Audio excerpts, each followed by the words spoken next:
प्रभु भगवान की जय जय जय। बोलिए सब प्रातः स्मरणीय संत श्रोमणी परम पूज्य ईश्वराचार्य गुरु विद्यासागर जी महामुनि राज की जय जय जय। बोलिए परम पूज्य मुनि श्री हरिहर सागर जी महाराज की जय जय जय। बोलिए सब शास्त्र शिक्षे समेत शिखर जी की जय जय जय। आगे के कार्यक्रम के संचालन के लिए मैं ब्रह्मचारी अभय भैया जी को माइक। तीर्थराज शंभेश्वर की तलहटी में स्थित जैन सिद्धांतों की वैज्ञानिक प्रयोगशाला, जहां बोलेगा समोसरण, ऐसे गुणायतन से हम और आप परम पूज्य मुनिवर के मुखाग्रवन से शंका समाधान का कार्यक्रम प्रारंभ करवाएं। उसके पूर्व पारस चैनल, जिनवाणी चैनल और प्रमाणिक के माध्यम से जिस कार्यक्रम को देख और सुन रहे हैं, उन सभी की ओर से और पूरे भारतवर्ष से जो श्रावक श्राविका यहाँ पर उपस्थित हैं, उन सभी की ओर से परम पूज्य मुनिवर के श्री चरणों में त्रिवार नमन करेंगे, आशीर्वाद प्राप्त करेंगे और निवेदन करेंगे शंका समाधान के कार्यक्रम के लिए हाथ जोड़ लें। बोलेंगे हे मुनिवर नमोस्तु, हे गुरुवर नमोस्तु, हे गुरुवर नमोस्तु। आइए गुरुवर के आशीर्वाद से हम शंका समाधान का कार्यक्रम प्रारंभ करें। उसके पूर्व मैं उन सुधी श्रावकों को यहाँ पर बुलाऊंगा या उनके नामों की घोषणा करूंगा जिन्होंने आज गुणायतन का अवलोकन करके, अनुभव केंद्र का अवलोकन करके और यहाँ की व्यवस्थाओं का अवलोकन करके गुणायतन से जुड़ने का सौभाग्य प्राप्त किया है। निर्माण निधि के रूप में श्रीमती पद्मा धर्मपत्नी ओम प्रकाश जैन ग्वालियर, अभिषेक अमित जैन ललितपुर, श्रीमान खेमचंद जी जैन न्यू दिल्ली, श्री सतीश चंद जी अमित जैन फिरोजाबाद। मैं चाहूँगा तालियां। श्रीमती नयना वेन अतुल कुमार सहाय निधि प्रक्षाल सहाय अहमदाबाद। इसी क्रम में गुणायतन से निर्माण मित्र के रूप में जुड़ने का सौभाग्य प्राप्त किया है, यहाँ पर उपस्थित है। मैं चाहूँगा मंच पे आके गुरुवंदना का सौभाग्य प्राप्त करें। और अच्छा हाँ जी, और बंधु मैं कहना चाहूँगा यहाँ स्वर्णदान भी आ रहा है। मेरे पास कुछ नाम आए हैं। संजय, संध्या, शामित, प्रिया, शालिनी भदौरा टीकमगढ़, श्रीमती पद्मा धर्मपत्नी ओम प्रकाश जैन मुरार ग्वालियर। रजत दान में योगवेद सोवित प्रिया भदौरा टीकमगढ़, विकास जैन, राशि जैन, तुषिचा सुकृत जैन मेरठ। इन सभी के लिए आप ताली बजाकर इनका सम्मान करें। और गुणायतन से निर्माण मित्र के रूप में जुड़ने का सौभाग्य जिन्होंने प्राप्त किया, मैं चाहूँगा मंच पे आके गुरुवंदना का सौभाग्य प्राप्त करेंगे और उनके सम्मान के लिए मैं आमंत्रित करूँगा श्रीमान एनएल जैन साहब और सुनील जी को। गुणायतन में निर्माण मित्र से राजेश जगाती नागपुर, सोमेश उन्नति, राजेश जगाती तड़ावाले नागपुर, सोमेश उन्नति ये आएंगे। परम पूज मुनिवर के श्री चरणों में नमन करते हुए गुरुवंदना का सौभाग्य प्राप्त करेंगे और श्रीमान एनएल जैन साहब और सुनील जी उनका सम्मान का कार्यक्रम संपन्न करेंगे। निर्माण सारथी के रूप में, निर्माण मित्र से निर्माण सारथी के रूप में जुड़ने का जिन्होंने सौभाग्य प्राप्त किया है, मैं चाहूँगा इनका सम्मान हो। ताली बजाइए आप। श्री नेमी चंद जी जैन जन्मदिन के उपलक्ष्य में श्रीमती उर्मिला जी, अंशुल जी, मुग्धा जी आदि जैन बड़ौद वाले दादावाड़ी कोटा। और आज संस्थापक सदस्य के रूप में जिन्होंने जुड़ने का सौभाग्य प्राप्त किया वो हमारे बीच उपस्थित हैं। मैं चाहूँगा वे मंच पे आएंगे और हमारे श्रीमान सिद्धार्थ जी और सुभाष जी ये दोनों आएंगे, हमारे सम्माननीय संस्थापक सदस्य का सम्मान का कार्यक्रम संपन्न करेंगे। श्रीमान संजीव जी, श्रीमती नीलू जैन, समन्वय जैन कानपुर, नेताजी परिवार जोरदार ताली बजाकर इनका सम्मान करें जिन्होंने गुणायतन से संस्थापक सदस्य ट्रस्टी के रूप में जुड़ने का सौभाग्य प्राप्त किया है। और उनके सम्मान के लिए मैं बुला रहा हूँ श्रीमान सिद्धार्थ जी और सुभाष जी गुणायतन। बंधो आगामी 1 नवंबर से 8 नवंबर तक परम पूज सपरिवार जावे, श्री संजीव जैन सपरिवार यहाँ पर जावे और श्राविका के सम्मान के लिए मैं आमंत्रित करूंगा।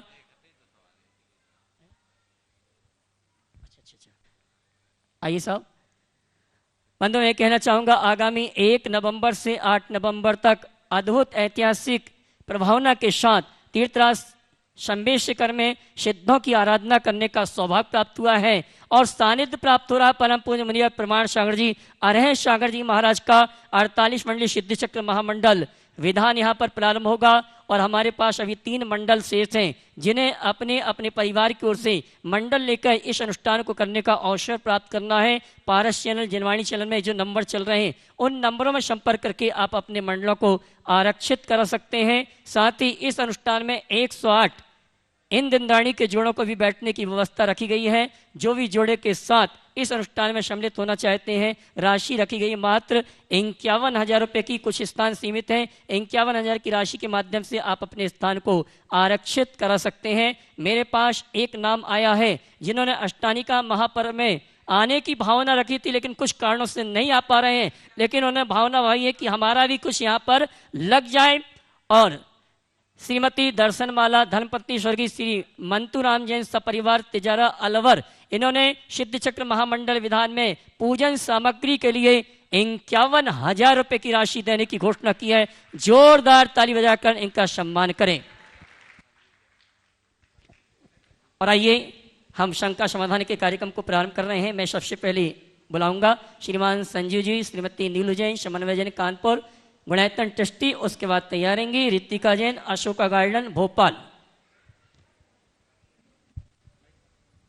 नमस्ते महाराज। ऐसी चीज़ महाराज श्री बन रही है कि वो कल्पना के बाहर है।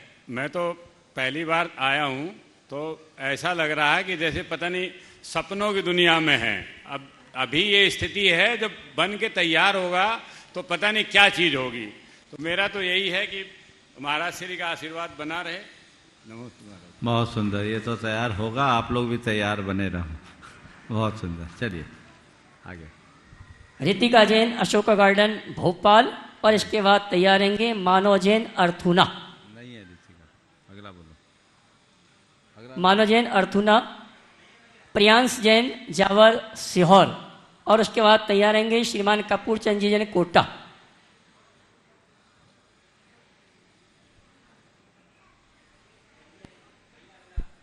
अगला नाम बोलो ना। कपूर चंद जी, कोटा। और उसके बाद अगला पूज्य श्री के चरणों में दिगंबर जैन समाज अर्थुना का कोटि कोटि नमोस्तु नमोस्तु नमोस्तु। गुरुदेव, अभिषेक के समय मंत्र उच्चारण होने के बाद पूरा अभिषेक कर लिया, उसके बाद जल धारा के साथ ये भावना भाई जाए, हे प्रभु, आपने अब तक की जो कृपा मुझ पर बनाई रखी है वही संपूर्ण विश्व पर भी बनी रहे, तो यह अनुकूल रहेगा या उस श्रावक के प्रतिकूल रहेगा? अच्छा है ना, ये तो सारे संसार की मंगल कामना है और ऐसा होना ही चाहिए। बहुत बढ़िया। वैसे कहा जाता है कि भगवान से कुछ मांगा नहीं जाता। मांगना नहीं है, पर लोक मंगल की कामना तो करते ही। हम लोग रोज पूजन के बाद क्या कहते हैं? होवे सारी प्रजा को सुख, बोलते हैं ना। चलिए नमोस्तु गुरुदेव। श्रीमान कपूर चंद जी, कोटा। उसके बाद तैयार रहेंगे रितिका जैन, अशोका गार्डन भोपाल। युगल मणिराजों के चरणों में मेरा, मेरे परिवार का, गुणायतन परिवार, मेवाड़ प्रांत और हाड़ोदी संभाग का नमोस्तु नमोस्तु नमोस्तु। गुरुदेव, वर्तमान परिप्रेक्ष्य में इंसान को खुद की सेल्फ निकालना सेकंडों का काम। वर्तमान परिप्रेक्ष्य में इंसान को खुद की सेल्फ निकालना सेकंडों का काम है। वही खुद जीवन में अपनी इमेज बनाने में जिंदगी गुजर जाती है, ऐसा क्यों? इंसान को अपनी इमेज बनाने में जिंदगी गुजर जाती है, ऐसा क्यों? इमेज बनाने में जिंदगी गुजर जाती है और सेल्फी निकालने में सेकंडों का काम होता है। आपने पूछा ऐसा क्यों? मैं तो इतना ही जानता हूं कि जो सृजन है वो बहुत समय साध्य होता है, एक दिन में नहीं होता। किसी भी चीज का सृजन हो, निर्माण हो, वो समय लगता है। मिट्टी को घड़ा का रूप लेने में उसे पकना पड़ता है, पर सजित व्यक्ति या वस्तु का उपयोग करना फिर आम हो जाता है। व्यक्ति अपनी सेल्फी निकाल रहा है, यानी अपनी छवि को देख रहा है, पर उसे ये समझना चाहिए कि ये जो मेरी सेल्फी है बाहरी है, जो एक पल में हो सकती है, पर मेरे अंदर का जो माई सेल्फ है उस व्यक्तित्व को निखारने में मुझे पूरा जीवन लगता है। तो ये जो मैं सेल्फी ले रहा हूँ वो मैं हूँ, या जो ये निकाल रहा वो मैं हूँ, उसे पहचानने की जरूरत है। अंदर के उस तत्व को पहचानो और अपने उस व्यक्तित्व का मूल्य समझो, जिसे निखारने में हमने अपने पूरे जीवन को होमा है, तब कुछ लाभ। नमोस्तु गुरुदेव, नमोस्तु गुरुदेव, नमोस्तु गुरुदेव। रितिका जैन, अशोका गार्डन भोपाल। उसके बाद तैयार रहेंगे प्रियांश जैन, जावर, जिला सीहोर।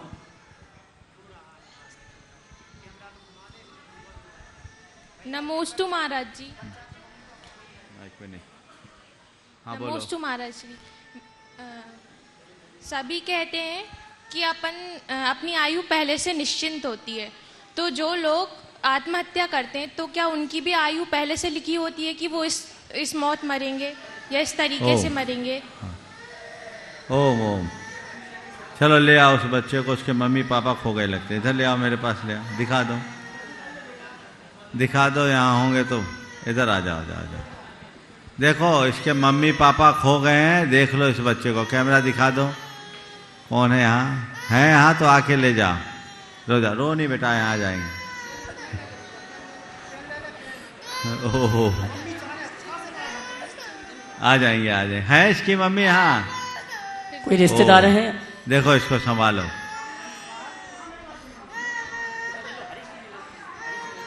ओ रो नहीं, तुम लोग संभालो। आगे आगे ही देख, मम्मी आगे चली, ये आ गई ना पीछे। तुम्हारा बेटा है, ले जाओ, अंतर्राष्ट्रीय हो गया। जा देख, आ गई मम्मी, देख देख देख देख।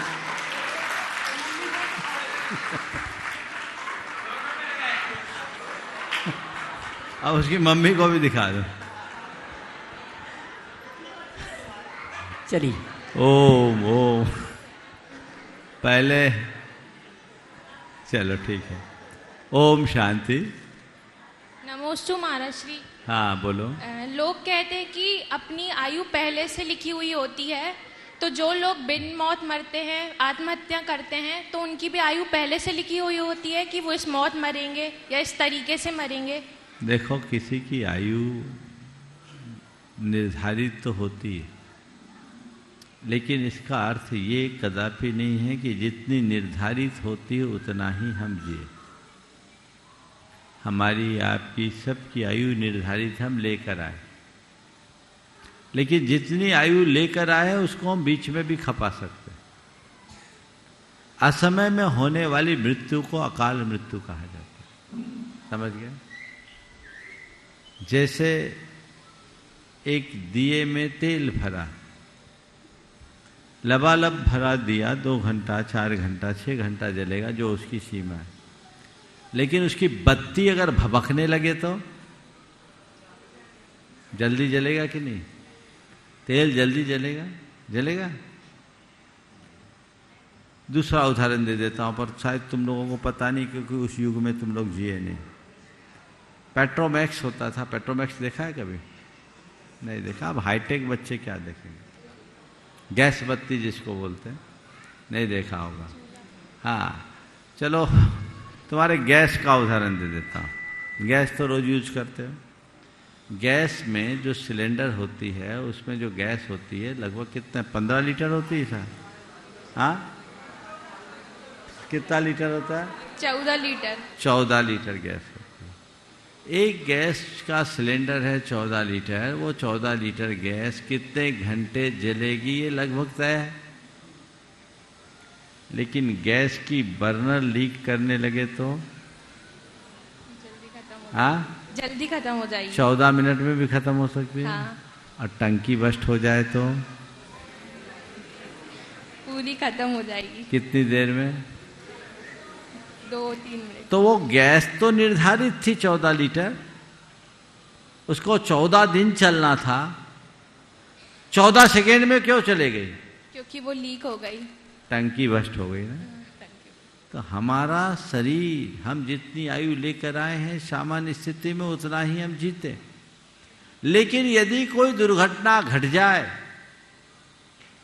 एक्सीडेंट हो जाए, कुछ हो जाए, तो हमें असमय में भी जाना पड़ सकता है। पर यह तय मानना, हम आयु को भोग करके ही इस दुनिया में जाएंगे, आयु के रहते नहीं जा सकते। समझ गए? वो गैस जल्दी जल गई, समझ गए ना? इसी को बोलते हैं अकाल मरण।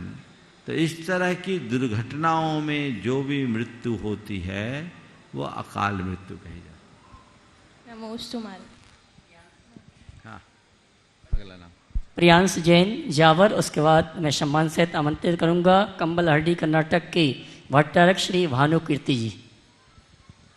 गुरुदेव के चरणों में मेरा व मेरे परिवार की ओर से और सकल दिगंबर जैन समाज जावर की ओर से त्रयी बार नमोस्तु। गुरुदेव, मेरा प्रश्न ये है कि जब भी हमारे यहाँ श्री जी की शोभा यात्रा निकलती है तो कई जगह पर रथ में इंद्र इंद्राणियों को बोली लगाकर जोड़े से बिठाया जाता है, तो वहाँ जैसे महिलाएं उसमें रथ में बैठती है तो क्या उचित है, उसमें कोई दोष लगता है? देखिए, महिलाओं को रथ में बिठाया जाता है तो श्री जी के साथ नहीं बिठाया जाता। 3 मंजिल का रथ रहता, कहाँ बिठाते हैं? नीचे बिठाते, ऊपर आगे बाहर तरफ उनका जो स्थान है उसमें बिठा सकते हैं। श्री जी के रथ में आगे जहाँ उनका स्थान। चलो, नमोस्तु गुरुदेव। आगे कमलहट्टी कर्नाटक के भट्टारक श्री भानुकीर्ति जी, उसके बाद तैयारेंगे श्रीमान सुनील रेखा जी जैन देहरादून CFO गुणायतन। हाँ, बैठे बैठे। परम पूज्य आचार्य श्री विद्यासागर महाराज जी के चरणों में नमस्ते करते हुए वेदी के ऊपर प्रमाण सागर महाराज जी,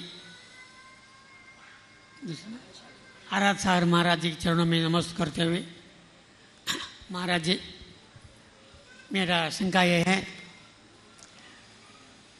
शास्त्र में कई जगह पर लिखा हुआ भी है, एक बार समय शिक्षक दर्शन करने पर वो आत्मा 39 भाव में मुक्ति पाएगा, ऐसा लिखा है। ये कैसे संभव है?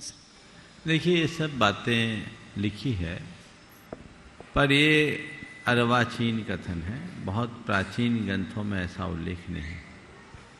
ये बात तय है कि सम्मेद शिखर की अचिंत्य महिमा है और यहाँ की वंदना का जिन्हें सौभाग्य मिलता है वे महान भाग्यशाली होते हैं। आप जितने लोग यहाँ उपस्थित हैं वे सब उन्हीं भाग्यशालियों में शामिल हों जिनको सम्मेद शिखर जी की वंदना का सौभाग्य मिला। एक बार बंदे जो कोई ताहे नरक पशु गति नहीं होई की उक्ति इसी बात का जीवंत प्रमाण है। लेकिन 49 भाव में, 49 भाव की बात है, कहीं 40 भाव, शायद सम्मेद शिखर महात्म में ऐसा उल्लेख, मोक्ष हो ही जाए, ये बात पूरी तरह से प्राचीन आगमों से मेल नहीं खाती। और यदि ऐसा है तो फिर हमें ये मानना पड़ेगा कि सम्मेद शिखर जी की जिसने भी वंदना कर ली सब भव्य जीव है। पर इसको समझना मत। पर मैं इतना ही कहूंगा, मोक्ष मिले या न मिले, मेरी बात को थोड़ा ध्यान से सुनना। सम्मेद शिखर जी की वंदना करने वाले को मोक्ष मिले या न मिले, भाव सहित वंदना करने वाले को मोक्ष मार्ग जरूर मिल जाएगा। और जिसको मोक्ष मार्ग मिलेगा, मोक्ष तो उसे ही मिलेगा ना। तो मैं अभी आप सबसे एक कहता हूं, मोक्ष के लिए सम्मेद शिखर की वंदना मत करो, मोक्ष मार्ग के लिए वंदना करो, मोक्ष आपो आप मिल जाएगा। सिद्धि के लिए यहां की वंदना मत करो, शुद्धि के लिए वंदना करो, सिद्धि अपने आप हो जाएगी। हमारा वही लक्ष्य होना चाहिए। बहुत अच्छा सवाल आपने पूछा है। भट्टारक जी ने पिछले 2 दिनों से यहाँ है और बहुत अच्छी भावना लेकर यहाँ आए हैं वंदना के। सबके अंदर ऐसे ही भाव वृद्धिंगत होते रहे और सम्मेद शिखर की महिमा को जानते हुए अपने जीवन में पवित्रता घटित करे, जिससे हमारा जीवन धन्य। श्रीमान सुनील जी रेखा जी देहरादून गुणायतन CFO, उसके बाद तैयारेंगे श्रीमान KM गंगवाल पुणे। दोनों गुरुदेव के चरणों में मेरा बारंबार नमोस्तु नमोस्तु नमोस्तु। महाराज श्री, संयुक्त परिवार में कोई कोई सदस्य किस कारण से सीधा और भोला रह जाता है और उसकी परेशानी के समय परिवार के दूसरे सदस्यों को कैसे सहायता करनी चाहिए या समय अभाव का ताना देकर उसको उस परेशानी में छोड़ देना चाहिए? मतलब संयुक्त परिवार में जो लोग भोलेपन से जीते हैं, कोई सदस्य भोला रह जाता है हाँ, तो दूसरे सदस्यों को उसकी क्या सहायता करनी चाहिए? देखिए जो भोला है उसके प्रति हमें और केयरफुल होना चाहिए, देखना चाहिए कि उसके भोलेपन का कोई अनुचित लाभ न उठाए, और ये व्यवस्था तो हमको करना ही चाहिए। जिम्मेदारी है परिवार के सदस्यों की कि वो सबका निर्वाह कर सके, सबको साथ रख सके। डॉक्टर के एम गंगवाल पुणे और उसके बाद तैयार रहेंगे श्रीमान एन एल जैन साहब जयपुर गुणायतन।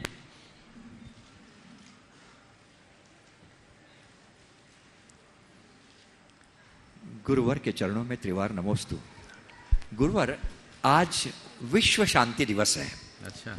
ये यूनेस्को ये सेलिब्रेट करती है सारे संसार में, और आज के दिन सभी राज्य के सभी राष्ट्रपति सफ़ेद कबूतर हवा में छोड़ के शांति की कामना करते हैं।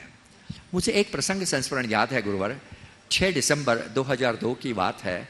विज्ञान भवन में international Congress for reverence for life की कॉन्फ्रेंस थी, जहां मेरे किताब का शाकाहारी क्यों इसका विमोचन हुआ। अब्दुल कलाम जी आए थे, उन्होंने हमारे दोनों का सम्मान भी किया, और उस वक्त उन्होंने कहा, मैंने अब्दुल कलाम से पूछा कि यदि शांति पैदा करनी है विश्व में तो क्या करना चाहिए, तो उन्होंने एक शब्द में उत्तर दिया। उन्होंने कहा कि यदि विश्व में शांति पैदा करनी है तो अब मैं अस्त्र निर्माण की बात नहीं करता, क्योंकि वो इसरो में थे, मगर मैं कहता हूँ 2 ही अस्त्र है पृथ्वी पर शांति निर्माण करेंगे, वो है अहिंसा और सत्य, और ये दोनों आपके धर्म ने, वो मुझे जानते हैं कि मैं जैन हूँ, उन्होंने कहा कि ये आपके धर्म ने हमें दी है। यही बात राधाकृष्णन ने, सर्वपल्ली राधाकृष्णन ने कही कि विषमता, ये औद्योगिक या राजकीय विषमता खत्म नहीं होगी जब तक मानव में बदलाव नहीं आएगा, तब तक शांति नहीं आएगी, शांति नहीं आएगी। गुरुवर, आपका चिंतन बहुत गहरा रहता है। मैं चाहता हूं कि विश्व में शांति के लिए और क्या होना चाहिए। देखिए, कबूतरों को उड़ाने से शांति नहीं आएगी, कबूतरबाजी मिटाने से शांति आएगी। आज दुनिया में जिस तरह की बातें हैं वो बड़ी हास्यास्पद है। लोक में बातें शांति की जाती है और तैयारियां युद्ध की जाती है। विश्व के अनेक राष्ट्र आपस में मिलके भी युद्धाभ्यास करते हैं, होता है, पर आज तक मेरे सुनने में नहीं आया कि 2 राष्ट्र मिलकर के शांति का अभ्यास किए। नहीं, बिल्कुल नहीं गुरुवर। तो हमें सोच को बदलना होगा, शांति को अपने जीवन का आदर्श मानकर शांति को विस्तारित करने के रास्ते खोजने होंगे। जब तक हम शांति का संदेश जगत में नहीं देते तब तक शांति की बातें बेमानी। तो शांति के लिए हमें उस दिशा में प्रयास तो करना ही चाहिए। मैंने एक दिन कहा था, विश्व को अनुभम की नहीं अनुव्रतों की जरूरत है। शांति अनुभवों से नहीं अनुव्रतों से आए। तो हम तीर्थंकर भगवान महावीर के संदेशों को जन जन तक पहुंचाए, अहिंसा का संदेश जन जन तक पहुंचाए। वही अहिंसा हम सबके जीवन को आगे बढ़ाएगी, विश्व में शांति का बिगुल बजाएगी। नमोस्तु गुरुवर, नमोस्तु। श्रीमान एन एल जैन साहब जयपुर, उसके बाद तैयार रहेंगे संजीव जैन जयपुर।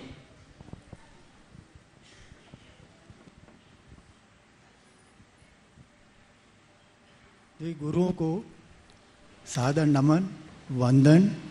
महाराज श्री, एक शब्द है संघर्ष, एक शब्द है संघर्ष। मेरा एक कहना है कि व्यक्ति बिना संघर्ष के कोई हासिल नहीं कर पाता कुछ भी। मेरी जिज्ञासा एक छोटी सीख है कि व्यक्ति को सफलता पाने के लिए इस संघर्ष के माहौल में अपने आप को कैसे बचाए या कैसे सफलता प्राप्त करे। अगर संघर्ष सफलता पाना है तो संघर्ष को सहर्ष स्वीकारना चाहिए और संघर्ष में ही अपना उत्कर्ष खोजना चाहिए। जो ये मानता है कि मेरे संघर्ष में ही मेरा उत्कर्ष है, वो उसे सहर्ष स्वीकारता है और वही अपने जीवन को ऊंचा उठा पाता है। नमोस्तु बराश्री। भाई संजू जैन जयपुर, उसके बाद तैयार रहेंगे शुभी अभिषेक जैन सुल्तानगंज। नमोस्तु गुरुवर। मेरा प्रश्न है कि आज के तेजी से बदलते हुए परिवेश में जैन धर्म को सरलता के रूप में माना जाए या त्याग के रूप में? आज का जो समय है जो तेजी से बदल रहा है उसमें जैन धर्म को सरलता के रूप में माना जाए या त्याग के रूप में, क्योंकि या इन दोनों के बीच में कोई आपस में सामंजस्य बिछाया जाए? जैन धर्म को समझ लो तो जितना सरल जैन धर्म उतना कोई धर्म ही नहीं। बोलो, तुम हिंसा करके सरलता से जी सकते हो या अहिंसा में? बोलो, तुम झूठ बोल के निश्चिंत रह सकते हो कि सत्य बोल के? तुम चोरी करके खुश रह सकते हो या ईमानदार बनकर? तुम कुछ व्यभिचार करने वाला निश्चिंत रह सकता है या सदाचारी? लालची आदमी जिंदगी में आराम से जीता है या संतोषी? तो बोलो, सरलता ही तो जैन धर्म का मार्ग है। अपने जीवन को सरलता से अपनाना है तो धर्म के मर्म को ठीक तरीके से समझे। नमस्ते। शुभी अशोक जैन, शुभी अभिषेक जैन सुल्तानगंज, उसके बाद तैयार रहेंगे राजेश कुमार जैन पार्श्वनाथ तपोदय तीर्थ विजौलिया। नमोस्तु महाराष्ट्री जी, नमोस्तु महाराष्ट्री जी, नमोस्तु महाराष्ट्री जी। पट्टा वाले परिवार और तिलंग वाले परिवार की तरफ से तिरवार नमोस्तु महाराष्ट्री जी। महाराष्ट्री, मेरा यह प्रश्न है कि हमने किसी को परेशान किया या हमारी वजह से किसी को प्रॉब्लम हुई है और हमें रियलाइज़ भी ये बात हो रही है और हम उनसे उत्तम क्षमा की भाव भी रखते हैं और प्रयास भी करे जा रहे हैं कि हमें माफ़ी जल्दी जल्दी मिल जाए, तो हम ऐसा क्या करें कि जल्दी से सॉल्व हो जाए? बस रोज उसके लिए मन में भावना भाव, अगर उसकी तस्वीर पास में हो तो उसको रखो और भावना योग करो कि तुम हमारा माफ कर दो। नमस्ते। राजेश कुमार जैन विजौलिया, उसके बाद तैयार रहेंगे रमेश चंद्र जैन नौगावा। मेरे आराध्य गुरुवर आचार्य श्री विद्यासागर जी महाराज के परम प्रभावी शिष्य गुरुवर प्रमाण सागर जी महाराज के पावन पुनीत चरणों में मेरा कोटि कोटि नमन, कोटि कोटि नमोस्तु। हे गुरुदेव, मेरा प्रश्न थोड़े इन प्रश्नों से थोड़ा हटकर है पर काफ़ी दिनों से परेशान कर रहा है गुरुदेव। गौशाला के संबंध में है। मैंने कई गौशालाएँ देखी जिनमें बड़ी महंगी महंगी गायें होती है और कुछ गौशालाएँ ऐसी भी देखी गुरुदेव जिनमें असहाय बीमार पशु, बीमार गायें वगैरह जो आवारा है उनको रखा जाता है। तो गुरुदेव, मेरा शंका यह है कि वास्तव में गौशाला का स्वरूप कैसा होना चाहिए? देखिए, गौशाला तो गौशाला है, जहाँ गाय रहे वहाँ गौशाला। पर सच्चे अर्थों में जिन गायों की आप सेवा कर सको उसे गौशाला मानो। बाकी तो गायें तुम्हारी सेवा कर रही, पर सेवा आपको दोनों की करनी है। गौशाला है जहाँ दुग्ध का उत्पादन हो रहा है, उसका विक्रय हो रहा है, वहाँ भी संरक्षण करना चाहिए, क्योंकि उससे हमारे नस्ल की सुरक्षा, गोवंश की सुरक्षा, लोगों को शुद्ध दूध की उपलब्धि होती है। और बछड़ों के साथ अहिंसक व्यवहार हो रहा है और ऐसी गायों को हमें प्राथमिकता देनी चाहिए, बैलों को प्राथमिकता देनी चाहिए जो अनुपयोगी है, अनुत्पादक है, जिनको संरक्षण की जरूरत है। नमोस्तु गुरुदेव, नमोस्तु। ओम। रमेश चंद्र जैन नौगामा, उसके बाद रिनी जैन गाडरवारा। द्वय मुनिराजों के चरणों में मेरा परिवार और नौगामा दिगंबर जैन समाज की तरफ से नमोस्तु नमोस्तु नमोस्तु। हे गुरुवर, एक प्रश्न ऐसा है कि हम भगवान और माँ जिनवाणी के माध्यम से और गुरु के माध्यम से व्रत नियम तो पाल लेते हैं, क्योंकि गुरु का सानिध्य मिला, निकटस्थ तो पाल ले, लेकिन मोह जो परिवार, धन, कुटुंब के प्रति जो रहता है, उस मोह को कैसे हटाएं गुरुवर, ये हमारी जिज्ञासा है। व्रत नियम के पालन के साथ ज्ञान की आराधना करो, तभी मोह का शमन हो। नमोस्तु नमोस्तु। रिनी जैन गाडरवारा। एक ये बच्चा बोला। सकल दिगंबर जैन समाज गाडावारा की ओर से महाराज जी को बारंबार नमोस्तु नमोस्तु नमोस्तु। महाराज जी, मेरा प्रश्न यह है कि मंदिर जी में हमें पूजा अभिषेक से पहले, अभिषेक शांति धारा के पहले कि अभिषेक शांति धारा के बाद, अभी कुछ दिन पहले पर्युषण पर्व निकले, उसमें कई महिलाओं को हमने देखा कि वह अभिषेक के पहले पूजा करना चालू कर देती हैं। उसके बाद जैसे ही अभिषेक चालू हुआ, हमारे यहाँ पर 2 मंदिर हैं, तो अपनी पूजा छोड़कर अभिषेक देखने चले गए। फिर उस मंदिर में ये सब चीज़ें अवस्थानुरूप करना चाहिए। जब अभिषेक देर से हो रहा है तो अपनी सुविधानुसार कर सकते हैं। चलिए, नमोस्तु महाराज जी। आ जाए ऊपर, आप लोग भी आ जाएं, आ जाइए। गया वाले अपना नाम बताएंगे और प्रश्न पूछेंगे। श्रीमती ऋचा जीतेश जैन। ऋचा बोलो। बोलिए। श्रीमती ऋचा जैन जीतेश। हाँ बोलो। नमोस्तु महाराज जी। नमोस्तु महाराज जी, नमोस्तु। हमारे पूरे परिवार की ओर से आपके चरणों में त्रिबान नमोस्तु नमोस्तु नमोस्तु। महाराज श्री चरण चिन्ह को महिलाएं छू सकती हैं क्या? हाँ, चरण चिन्ह को छू सकती, वो चरण नहीं। आशीर्वाद। चलिए पीछे दीजिए। शशांक शेखर जी गया अपने सभी साथियों के साथ। महाराज जी नमस्ते। आगे आ जाओ, बस ठीक। हाँ महाराज जी, मैं एक अपराध बोध और द्वंद्व में हमेशा जीता हूँ, और कई लोग टोकते हैं कि गायों को तो पकड़ लिया, कभी कभी गौशालाओं में व्यवस्था अच्छी नहीं होती है तो कुछ गायें मर जाती हैं वहाँ, तो बार बार प्रशासनिक लोगों के द्वारा, समाज के लोगों के द्वारा, कभी कभी अपने लोगों के द्वारा भी टोका जाता है कि इससे अच्छा तो कटने देना चाहिए था। तो महाराज जी, अपने मन में तो होता है कि चलो कट जाएंगी तुरंत, तो अभी तो बच गई, फिर व्यवस्था करेंगे, लेकिन कई बार नहीं हो पाता है। तो ऐसी स्थिति में क्या करना चाहिए? आंख बंद करके सो जाना चाहिए व्यवस्था होने तक, या तत्काल बचा लेना चाहिए? एक बार मैं चाहूंगा जोरदार करतल ध्वनि से इन कार्यकर्ताओं का सम्मान करें। ये ऐसे लोग हैं जो अपनी जान हथेली पे रखकर गोवंश की रक्षा में तत्पर रहते हैं। पिछले अनेक वर्षों से ये लोग अपने अभियान में लगे हैं। ऐसे लोगों, ऐसे कर्मठ लोग बहुत मुश्किल से मिलते हैं। तुम जो प्रयास कर रहे हो निश्चित सराहनीय नहीं, अनुकरणीय प्रयास है, औरों को भी करना चाहिए। जहाँ तक गोवंश के संरक्षण का सवाल है, हमें संरक्षण का भरपूर प्रयास करना चाहिए, पर साधन सीमित होते हैं, उसके अनुरूप ही करें। पर मैं तो ये कह रहा हूँ कि तुम 1 घंटे के लिए भी किसी के प्राण बचाए तो तुम्हारा नाम बचाने वालों में है, मारने वालों में। जो लोग ये कहते इससे अच्छा तो कट जाने देना था, वो तो महान कसाई हैं। ये भाव कल्पना में भी कट जाने देना था। अरे अपनी सारी प्राथमिकताओं को छोड़कर उन्हें हमें बचाने का यत्न करना था।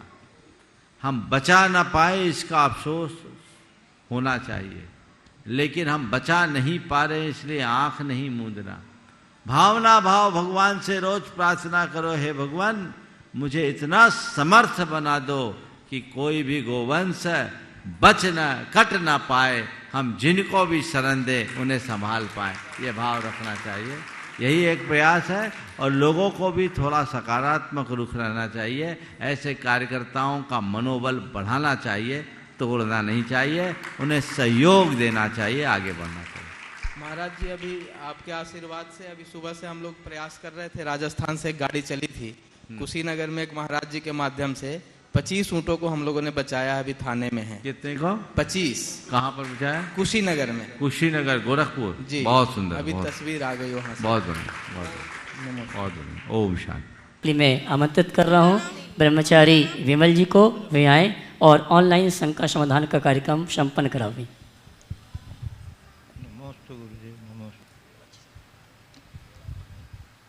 पूरे परम पूज्य श्री प्रमाण सागर जी महाराज की, परम पूज्य समझे अरह सागर जी मुनिराज की।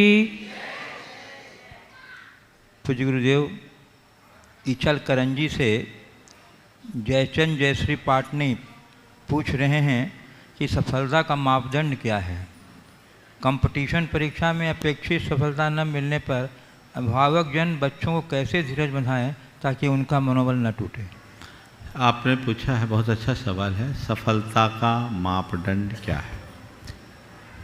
अप्रतियोगी परीक्षाओं में वांछित सफलता न मिलने पर अभिभावकों को, अभिभावक बच्चों को कैसे धीरज बंधाएं ताकि उनका अभिभावक बच्चों को कैसे धीरज बंधाएं? देखिए, सबसे पहले सफलता के मानदंड को समझने से पूर्व सफलता का अर्थ समझना चाहिए। सफलता का अर्थ क्या है? किसी निर्धारित लक्ष्य को प्राप्त कर लेना सफलता है। जिस व्यक्ति का जो लक्ष्य है उसे जिसने पाया वो उसको अपने आप को सफल मानता है ना। इसकी शुरुआत तो होती है, एक बच्चे का अच्छे स्कूल में एडमिशन हो जाए तो अपने आप को सफल मानता है। फिर प्रतियोगी परीक्षाओं में उत्तीर्ण हो जाए, उसका सिलेक्शन हो जाए तो इसमें सफलता है। पढ़ाई पूरी हो जाए, जॉब मिल जाए तो उसमें सफलता है। सफलता के अर्थ रोज बदलते हैं, क्योंकि तुम्हारी सफलता किसी एक लक्ष्य विशेष को लेकर के जुड़ी है, पर तुम्हारे एक विडंबना है कि रोज लक्ष्य बदलते हैं तो सफलता के अर्थ बदल जाते हैं। आपने पूछा सफलता का मानदंड क्या होना चाहिए।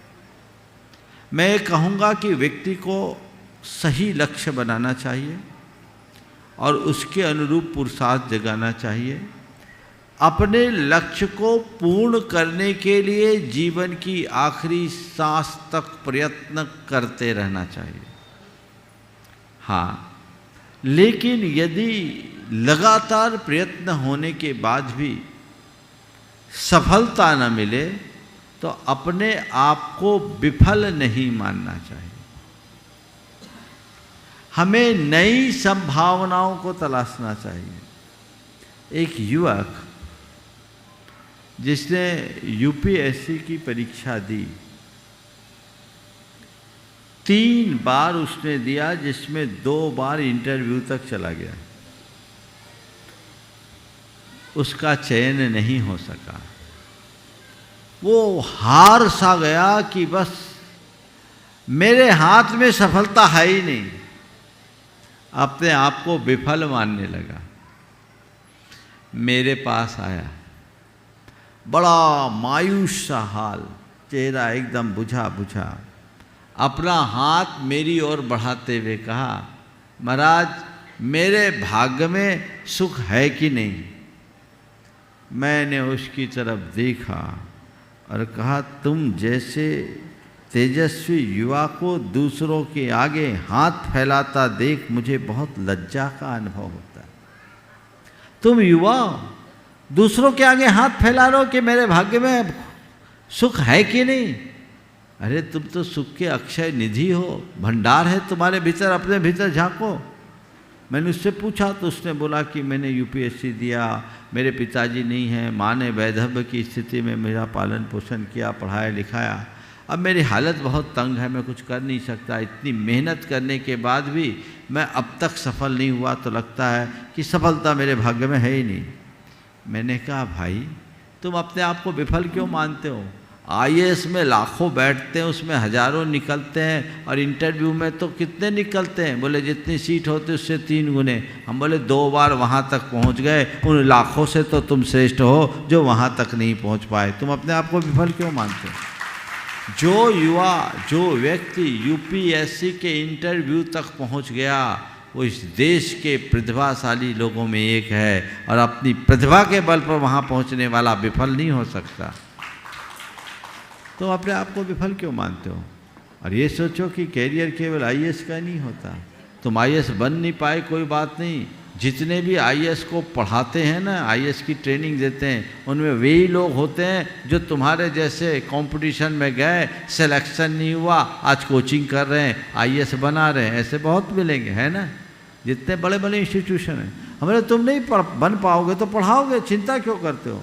अभी तुम्हारे पास अवसर है ना। बोला हाँ अवसर तो है, खर्चा नहीं निकलता महाराज, कैसे करें? बोले क्यों सोचते हो? एक आदमी रिक्शा चला करके अपना जीवन चला लेता है, अखबार बेच के अपना जीवन चला लेता है, ड्राइवरी करके अपना जीवन चला लेता है। फिर तुम तो पढ़े लिखे हो, ट्यूशन पढ़ा करके भी अपना काम कर सकते हो। मजबूत बनो। मैंने उसे झकझोरा, मेरी प्रेरणा से वो दोबारा मेहनत किया और फिर से दिया। 4थी बार में उसका सिलेक्शन हो गया। कस्टम एक्साइज ड्यूटी में, डिपार्टमेंट में अभी वो एक उच्च अधिकारी के रूप में काम कर रहा है। तो मैं एक कहना चाहूँगा, उसका तो सिलेक्शन हो गया, पर मैंने उससे कहा था कि अगर एक जगह सफलता नहीं मिलती तो दूसरी संभावना को देखना चाहिए। हमेशा खुले द्वार की तरफ देखना चाहिए, बंद दरवाज़ों की तरफ नहीं। एक बात गांठ में बांध लो, 99 दरवाजे बंद होते हैं तो 100वां द्वार खुलता है। इसलिए घबराइए नहीं। सफलता का मानदंड प्रसंग और परिस्थिति के अनुरूप होते हैं। और मुझसे अगर पूछो वास्तविक सफलता क्या है, तो मैं सफल व्यक्ति उसे नहीं मानता जिसने बड़ी उपलब्धि हासिल की है। मैं सफल व्यक्ति उसे मानता हूँ जो अनुपलब्धियों में भी प्रसन्न रहता है। समझ गए? अनुपलब्धियों में भी प्रसन्न रहता है। कन्हैयालाल मिश्र प्रभाकर ने एक बड़ी अच्छी बात लिखी। सफलता के संदर्भ में बात हुई, सफल कौन है? तो उन्होंने लिखा कि मेरे एक मित्र थे, चुनाव लड़े, जीत गए, मंत्री बन गए, अपने आप को बहुत सफल मानते थे। और उनके एक मित्र और थे, वो कवि थे और बड़े ख्यातनाम कवि थे। उनकी कविताएं लोग बड़े चाव से सुनते थे। अब एक बार जब मंत्री बन गए तो छाती फूल गई, क्योंकि मैं बहुत सफल हूँ। दोबारा चुनाव हुआ, वो बुरी तरह हार गए, विधायकी भी गई और मंत्री पद भी गई, चेहरा रोना सा रहा। वो कवि महोदय गए और बोला, देखो मैं एक नई कविता बनाकर लाया हूँ, सुनना चाहो तो सुन लो। बोले, तुम्हारी सत्ता अस्थाई है पर मेरी कविता स्थायी है। सफलता वो नहीं जो किसी उपलब्धि पर हो, सफलता वो जो तुम्हारे अंदर स्थिरता दे। तो अपने जीवन की स्थिरता को ही वास्तविक सफलता के रूप में देखना चाहिए। बहुरीबंद, उसके बाद तैयार रहेंगी ब्रह्मचारिणी श्रुति जैन सियोनी, श्रीमती ऋचा जितेंद्र जैन दमोह। चलिए, श्रीमती ममता जैन सीधी है क्या? बबली संतोष जैन गैरतगंज, संजीव जैन जयपुर है वो तो, उन्नति सोमेश जगाती इंदौर, रिंकू जैन बिलहरा सागर, दर्शन सम्यक कहाते जैन नरखीड़ा नागपुर। आगे आते जाएंगे। राजेश कुमार जैन पार्श्वनाथ तपोदय तीर्थ विजौलिया, श्रीमती सुनीता जैन गैरतगंज, रिनी जैन गाडरवारा। जिनने अपने नाम लिखा है तो यहाँ पर आके बैठ जावे। और प्रश्न करने के लिए आपको ऊपर आना है, यहाँ से आप अपनी शंकाएं रखेंगे और परम पूज्य मुनिवर के माध्यम से आपको समाधान प्राप्त होगा। सिवनी, उसके बाद ब्रह्मचारिणी श्रुति जैन सिवनी। सिवनी जैन समाज की ओर से त्रिवार कोटिशा नमन गुरुदेव, कोटिशा नमन। मैं सिवनी पाठशाला की शिक्षिका हूँ। वर्तमान परिवेश में हमारे जैन बच्चे पाठशाला आना नहीं चाहते हैं और इसी कारण वे अच्छे संस्कार से वंचित रह जाते हैं। दुष्परिणाम स्वरूप वह अंतर्जातीय विवाह की ओर आकर्षित होकर गलत कदम उठा लेते हैं, जिससे सारी समाज और परिवार को शर्मिंदगी उठानी पड़ती है। हम ऐसा क्या करें गुरुदेव कि हमारे समाज के बच्चे पाठशाला में सहज आना प्रारंभ कर दें, और अंतर्जातीय विवाह से भविष्य की स्थिति क्या हो सकती है गुरुदेव? मेरी शंका का समाधान कीजिए। देखिए, पाठशाला में बच्चे आजकल नहीं आते। एक दिन कहा गया था कि आज बच्चे पाठशाला से भागते हैं और जो प्रामाणिक पाठशाला से जुड़ गए वहाँ भागकर पाठशाला आते। समझिए, मैं सलाह दूंगा अपनी पाठशाला को प्रामाणिक पाठशाला से जोड़ लो, टेक्नोलॉजी के साथ ज्ञान दो। बच्चे सुनिश्चित तौर पर आएंगे और उन पर बहुत अच्छे परिणाम हों। जहाँ तक विधर्म विवाह का सवाल, उसके लिए बच्चों को बचपन से ही संस्कार देने की ज़रूरत है और जीवन साथी की क्या भूमिका है और विवाह का औचित्य क्या है, इसका बोध कराने की ज़रूरत है। जब ये बातें हम बच्चों के मानस में अंकित कर देंगे तो उनमें कहीं भी भटकाव नहीं हो। जी नमोस्तु गुरुदेव, नमोस्तु गुरुदेव। ब्रह्मचारिणी श्रुति जैन सिवनी, उसके बाद तैयार रहेंगे दर्शन सम्यक कहाते नरखेड़ा नागपुर। नमोस्तु महर्षि, नमोस्तु महर्षि, नमोस्तु महर्षि। महर्षि, मैं रामटेक प्रतिवर्ष स्थली की पूर्व छात्रा हूँ और कुंडापुर महामहोत्सव में मुझे ब्राह्मी सुंदरी बनने का अवसर प्राप्त हुआ और गुरु जी का अभी पूर्ण आयु के लिए भी आशीर्वाद प्राप्त हुआ है। महर्षि, हम 3 बहनें हैं। बड़ी बहन तो पाठशाला में पढ़ाती है, मैं प्रतिवर्ष स्थली में, छोटी बहन भी प्रतिवर्ष स्थली में। तो हमारा माता पिता के प्रति क्या कर्तव्य बनता है, क्या दायित्व बनता है? माता पिता के प्रति दायित्व का जहाँ तक सवाल है, सबसे पहला दायित्व तो यह है कि उनके द्वारा दिए गए संस्कारों को पल्लवित करो, ऊपर उठाओ और अपने आचार व्यवहार से उनका नाम रोशन करो। जिनके माता पिता अशक्त हैं, जिन्हें उनकी सेवा और सहयोग की ज़रूरत है, वो उनकी सेवा भी करें और असली सेवा उनके गौरव को अक्षुण्ण बनाए रखें। चलिए, बहुत बहुत अच्छा। दर्शन सम्यक कहते नरखेड़ा जिला नागपुर और उसके बाद तैयारेंगे रिंकू जैन राजा विलहरा सागर।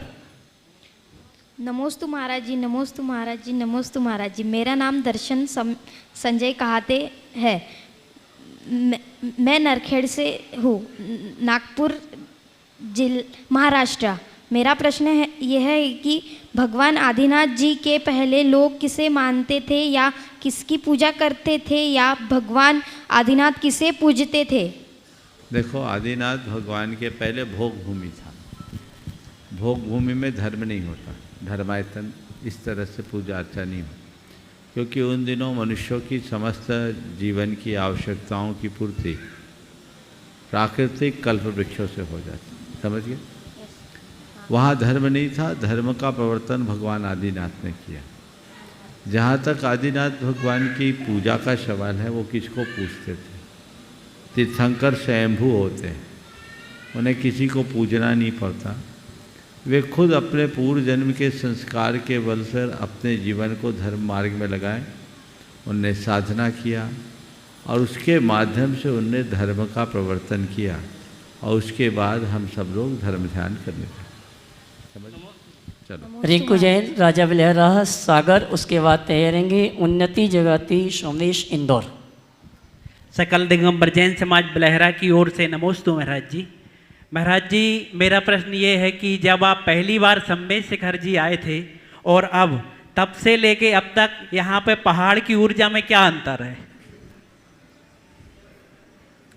मैंने उस दृष्टि से देखने की कभी कोशिश नहीं की, पर मैं तो इतना जानता हूँ कि जब हम पहली बार यहाँ आए थे तब ऐसा लगता था कि किसी गांव की गंदी गली में आए हैं। अब आते हैं तो ऐसा लगता है किसी तीर्थ में आए।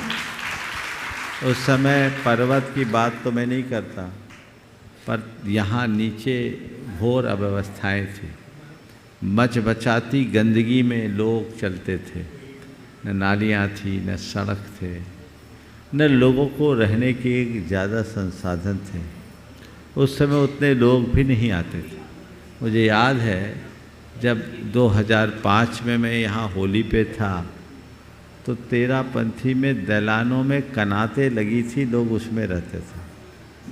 अब बड़ा परिवर्तन आ गया है, हजारों कमरे और धर्मशाला बन गए हैं और लोग आराम से रह रहे हैं। उनकी सुविधाएं बढ़ी, यात्रियों की सुविधाएं बढ़ती है तो यात्रियों की संख्या बढ़ती है। ये इतना बड़ा तीर्थ क्षेत्र है जहाँ आने की इच्छा हर किसी को होती है।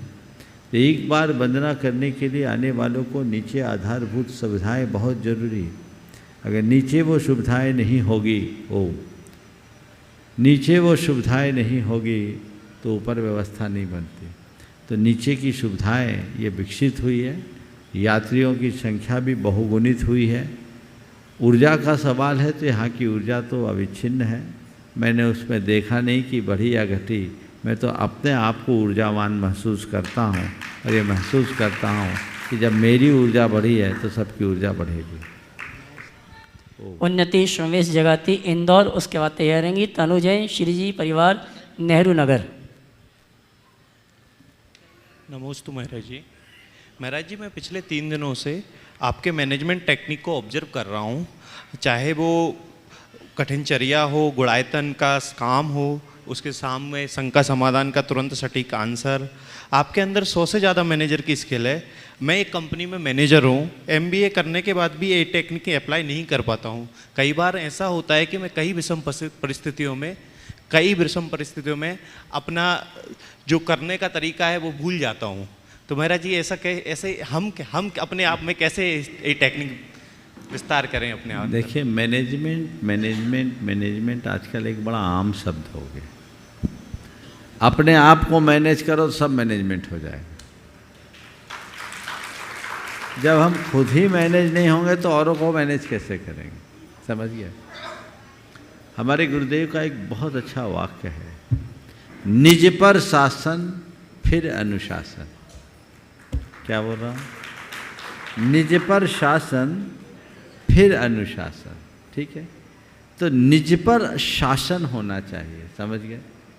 अगर हम अपनी भावनाओं पर नियंत्रण रखने की क्षमता विकसित कर लें और अपने लक्ष्य को सामने रखते हुए अपनी प्राथमिकताएं सामने रखे सुनिश्चित करें, तो हमें कहीं कठिनाई का अनुभव नहीं होता। समझ गए? सब चीज़ें मैनेज हो जाती। कोशिश ये करना चाहिए कि हमारी शक्ति, क्षमता और संसाधन का अधिक से अधिक लाभ हो। समझ गए? तो उस तरीके का प्रयास होता है और लोग कर भी लेते हैं, आनंदित होते हैं। यही मनुष्य की कुशलता है। कभी खिन्न मत हो, कभी क्षुब्ध मत हो। जो इस कार्य का दायित्व मेरे कंधों पर है उसे मुझे ही करना है। मैंने जो जिम्मेदारी ली है मुझे उसे पूरा करना है। मैंने जो बीड़ा उठाया है उसे पार लगाना है। ये अंदर भाव होना चाहिए, तो अपने आप सब चीज़ें सहज भाव से होने लगती। ठीक है? तनु जैन श्री परिवार उन्नति भी पूछेगी। नमोस्तु महाराज जी, नमोस्तु। ओ महाराज जी, कहा जाता है कि शाहजहाँ ने जब ताजमहल बनवाया था तो बनवाने वाले सारे नक्काशीदारों के हाथ कटवा दिए थे ताकि ऐसे कोई दूसरी प्रतिकृति ना बने। महाराज जी, ये जस्ट बाजू में जो गुड़ायतन बना है महाराज जी, उसकी एक बारीक से बारीक नक्काशी महाराज जी इसका भविष्य बताती है कि शायद अगले 7 वंडर्स ऑफ वर्ल्ड में शायद ये गुड़ायतन भी शामिल हो सकता है। महाराज जी, इतना बारीक काम, इतनी बारीक नक्काशी जो भारतीय संस्कृति के हर एक पक्ष को बता रही है, महाराज जी क्या ये भविष्य हो सकता है कि ये भी 7 वंडर ऑफ वर्ल्ड में शामिल होगा? मुझे नहीं मालूम कि आगे 7 वंडर ऑफ वर्ल्ड में आए या ना आए, पर मैं इस बात को लेकर आश्वस्त हूँ कि यहाँ आने वाले लोगों के जीवन का भ्रम जरूर टूटेगा, उनके जीवन की दिशा बदलेगी, दशा बदलेगी। जहाँ तक शाहजहाँ ने हाथ काटवाया, मैं समझता हूँ ये भारत की संस्कृति के विरुद्ध है। हमारी संस्कृति तो कहती है कला को उभरने दो, खिलने दो। अगर हमारे पास बस हो तो हम उनके 100 हाथ और लगवा दें कि ऐसे एक नहीं 1000 मंदिर बने। अच्छी चीज़ें और फैलनी चाहिए। समझ गए? और धार्मिक कार्यों के संदर्भ में एक बात मैं कहता हूँ, हमारा मन थोड़ा उदार होना चाहिए। हमारी कृति सर्वश्रेष्ठ हो ये भाव तो होना ही चाहिए, अद्वितीय हो ये भाव भी होना चाहिए, पर मेरी कृति ही सर्वश्रेष्ठ हो ये भाव नहीं होना चाहिए। लोग प्रेरणा लेके इससे भी अच्छा मंदिर बनाए, और बने हुए भी आज भी बड़े बाबा का मंदिर इतना विशाल भव्य मंदिर है, वो आज देख करके लोग हतप्रभ हो जाते हैं। तो ये ठीक है, आप लोग अपनी भक्ति के वशीभूत होकर कुछ ज़्यादा कह देती हों, लेकिन मैं ये कहता हूँ मंदिर का आकर्षण तब तक सार्थक नहीं है जब तक हम भगवान से आकर्षित न हों। हमारा लक्ष्य केवल मंदिर के प्रति आकर्षित होने का नहीं, भगवान से जुड़ने का होना चाहिए, भगवान से आकर्षित होने का होना चाहिए। तनुश्री श्री जी परिवार, नेहरू नगर, भोपाल। नमोस्तु महर्षि। महर्षि, हमारे धर्म में बोला जाता है कि किसी के प्रति ईर्ष्या जलन के भाव नहीं रखना चाहिए, लेकिन सबसे ज़्यादा आजकल यही हो रहा है, घर में, रिश्तेदारी में, समाज में सब एक दूसरे के प्रति बहुत ईर्ष्या जलन के भाव रखते हैं। तो उसकी हो रहा है, इसीलिए तो कहते नहीं रखना चाहिए।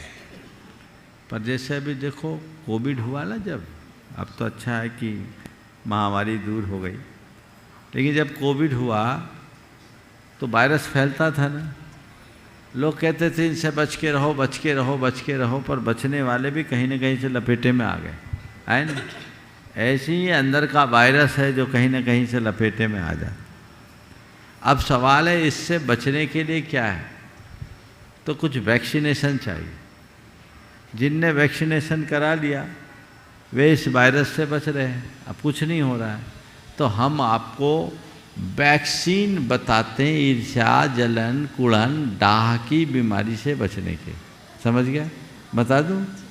अपनी सोच को सकारात्मक रखो, गुणग्राही दृष्टि रखो, अपनी लाइन लंबी करने की कोशिश करो और औरों की प्रशंसा करने की आदत डाल दो। ईर्ष्या अपने आप खत्म हो। पूज्य गुरुदेव, अशोक गांधी अहमदाबाद से पूछ रहे हैं, प्राय बुरे कर्म सहज हो जाया करते हैं, अच्छे कर्म करने पड़ते हैं। बुरे कर्म न हो और अच्छे सहज हो जाएं, इसका उपाय क्या है? बुरे कर्म सहज हो जाते हैं, अच्छे कर्म करने पड़ते हैं। बुरे कर्म ना हो और अच्छे कर्म हो जाए, इसके लिए क्या करें? कुछ मत करो। बुरे कर्म इसलिए सहज होते हैं क्योंकि बुरे कर्मों की रुचि हमारे अंदर है, वैसे संस्कार भी है। और अच्छे कर्मों के प्रति रुचि नहीं है, संस्कार नहीं है, तो हमें क्या करना है? अच्छे कर्मों के प्रति अपनी अभिरुचि बढ़ाओ, उसके संस्कार प्रबल होंगे तो अच्छे कर्म अपने आप हो जाएंगे। और जो जो अच्छे कर्मों के प्रति रुचि बढ़ेगी, बुरे कर्मों के प्रति अरुचि होगी, तो उसकी तरफ हमारा रुझान घट जाएगा। श्रीमती किरण बाला मानपुर से पूछ रही हैं, सभ्यता, संस्कार एवं संस्कृति में क्या अंतर है और इनमें परस्पर क्या कैसे सामंजस्य बिठाया जा सकता है? सभ्यता, संस्कार और संस्कृति में अंतर और इनमें सामंजस्य कैसे बिठाया जाए। देखिए, मैं इनकी व्याख्याएं करूंगा तो अर्थ शायद आप याद रखो या न रखो, पर मैं एक उदाहरण से आप सबको इसका बोध कराना चाहता हूँ। सभ्यता क्या है, संस्कृति क्या है, संस्कार क्या है। मैं क्रम को बदलता हूँ। संस्कृति क्या है, सभ्यता क्या है और संस्कार क्या है। दूध से घी बनाना हमारी संस्कृति है। दूध से घी बनाना हमारी संस्कृति है और घृत से पकवान बनाना हमारी सभ्यता। दूध से घी बनाना संस्कृति है, घी से पकवान बनाना सभ्यता और पकवानों को औरों को खिलाकर खाना हमारा संस्कार। संस्कृति चेतना का विकास बताती है, सभ्यता हमारे जीने के तौर तरीके को सुनिश्चित करती है और संस्कार निज पर के संवेदना को व्यापक बनाते हैं। अंतिम मनीषा जैन अंजड़ से पूछ रहे हैं, किसी की गलती होने पर हम कुछ कहते हैं तो मन अंदर से दुखी हो जाता है और न कहें तो सिर चढ़ जाता है। दोनों ही स्थिति में शांति है, कृपया शांति का मार्ग प्रशस्त करें। गलती न कहें तो वो सिर चढ़ जाए, कल कह दे तो सामने वाला दुखी होता है। दोनों में अशांति, उससे बचने का क्या उपाय है?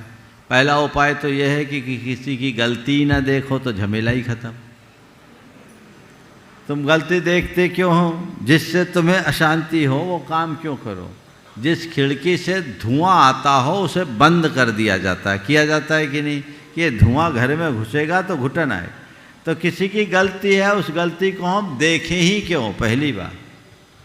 और चलो दिख जाए तो गलती को ऐसा करो, सामने वाले से कहना भी चाहो तो उसे एकांत में इस तरीके से कहो जिससे उसे लगे कि ये सच में मेरा हितैषी है, ये मेरा उद्धार चाहता है, ये मेरा सुधार चाहता है, तो उसका मन दुखी नहीं होगा।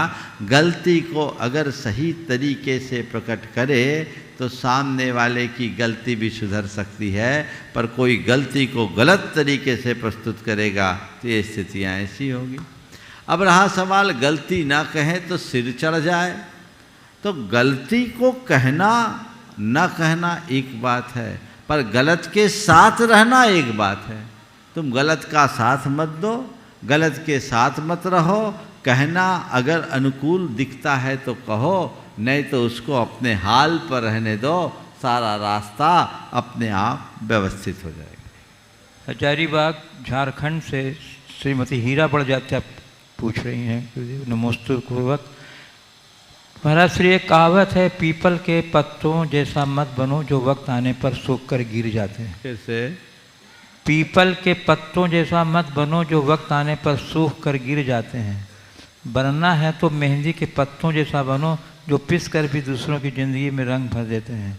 तो महाराज जी, हम मेहंदी के पत्ते की तरह कैसे बने कि हमारे रहने से दूसरों को जीवन नहीं बना रहे? समाधान करेंगे। बहुत अच्छी बात कही कि पीपल के पत्ते कभी सूख करके झड़ जाते और मेहंदी के पत्ते सूखने के बाद भी पिस जाए तो भी लोगों को रंग देते हैं। आपने पूछा है कि हम मेहंदी के पत्ते की तरह कैसे बने, तो बस मैं इतना ही कहता हूँ, मेहंदी के पत्ते की तरह बनना चाहते हो तो मेहंदी की तरह लघु बनना सीख लो। पीपल की तरह बड़ा बनोगे तो ये दोष आ सकते हैं क्योंकि उसमें मद है, पर जो लघु बनेगा वो जब तक रहेगा, जहाँ रहेगा सबसे हिल मिल करके रहेगा और जीवन का पथ प्रशस्त कर सकेगा। तो वो दृष्टि अपने अंतर मन में विकसित करे जिससे हमारा रास्ता प्रशस्त हो। इस प्रकार आज के इस सत्र को परम पूज्य गुरुदेव के चरणों में नमन अर्पित करते हुए यहीं पर विराम दे रहा हूँ। बोलिए परम पूज्य आचार्य गुरुवर श्री विद्यासागर जी महाराज की। बोलिए मुनि प्रमाण सागर जी महाराज की।